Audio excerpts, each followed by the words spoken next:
নমস্কার, আশা করি সবাই ভালো আছেন। পাতা বাবার পাতা দেওয়া নিয়া অর্থাৎ প্রসাদ দেওয়া নিয়া অনেকের মনে অনেক প্রশ্ন, যে অনেকে খোয়ার যে দুর্গাপূজার আগে দিবনি বা দুর্গাপূজার পরে দিবনি, বা অনেকের একটা প্রশ্ন যে মহালয়ের আগেই শেষ নি, মহালয়ের পরে আর দেওয়া যাইতো না নি, বা পাতা বা প্রসাদ দিত না নি। তো আজকে এই ইনফরমেশনটা দেওয়ার লাগি আজকে আমার একটা ছোট ভিডিও। আপনারা আমার পাশে যে ভিডিওটা দেখতে পাইয়া এই ভিডিওটা আগে দেখিলেন, পাতা বাবার মুখ থেকে পাতা বাবায় কি কয় আগে এটা শুনিলেন। মহালয়া সহ্য করার জন্য আগের দিন সহ্য করবে, পরের দিন আমাদের মন্দিরে শিক্ষা দেওয়া হবে, একটা ঠাকুর পূজা দেওয়া হয়।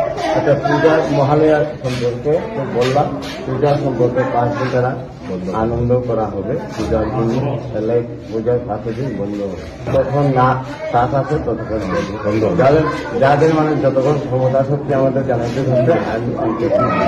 তো নিশ্চয়ই আপনারা দেখছেন যে পাতা বাবায় নিজের মুখে তাইনের মুখে কইছে যে পাতা বাবায় যে পাতা দিব মহালয়ের দিন শুধু বন্ধ থাকবো এবং দুর্গাপূজার 5 দিন বন্ধ থাকবো। এর মধ্যে আর কোনো বন্ধ নাই, কন্টিনিউ পাতা দেওয়া চলিয়ে যাইব। দুর্গাপূজার পর থেকে কন্টিনিউ পাতা দেওয়া হইব এবং মহালয়ের আগেও দেওয়া হইব, মহালয়ের পরেও দেওয়া হইব। কিন্তু শুধু মহালয়ের দিন এবং দুর্গাপূজার যে 5 দিন ওই দিনগুলা বন্ধ থাকবো এবং তাইনের কইছে তাইনে কন্টিনিউ দিয়া থাকবো যতদিন তাইন জীবিত থাকে। তো আপনারা সবাই পাতা বাবার কাছ থেকে মা দুর্গার প্রসাদ নিয়া যেন সবাই সুস্থ থাকুন এই কামনা করি। ধন্যবাদ।